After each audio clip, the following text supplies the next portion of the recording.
C'est pas une graine, un plant, un coupe et on met en bouteille. Il y a après tout le côté traditionnel, le savoir-faire et puis le côté agricole que faisaient nos anciens et puis de respecter la montagne au maximum.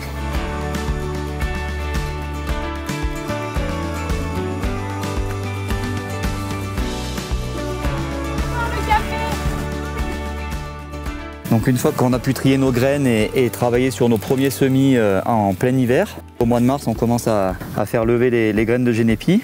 Pour les repiquer après en godet, on obtient le plant de génépi comme ça.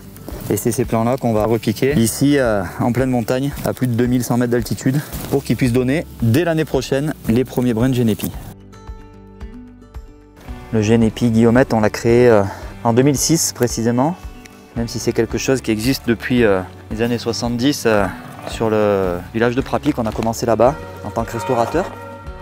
C'est les grands-parents, Joujou et Denise Guillaumette, qui après avoir créé la station de ski ont ouvert un resto sur Prapic et évidemment fabriqué leur propre génépi pour offrir aux clients du resto. Donc on est arrivé là-dedans avec une recette bien établie, un génépi tout à fait illégal, puisque c'était à l'époque de l'alcool de pharmacie comme faisait tout le monde avec le génépi qu'on allait chercher en montagne.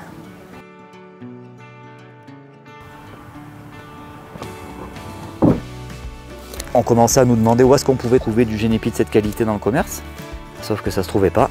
Donc on a dit, on a la cuisine du resto qui est inoccupée à l'automne et qui servirait de laboratoire. Et on a commencé comme ça directement avec Perrine la première année dans la cuisine du resto à Prapic à faire nos 400 premiers litres de génépi Guillaumette. Et donc le nom Guillaumette, c'est le sobriquet de la famille. Ici au fond du champ de Sort, toutes les familles sont affublées d'un sobriquet, qui est une référence cadastrale pour nommer les troupeaux de brebis. Et nous c'est la maison Guillaumette, donc c'est le clin d'œil à la recette des grands-parents qui depuis perdure et normalement ne devrait pas s'éteindre de sitôt.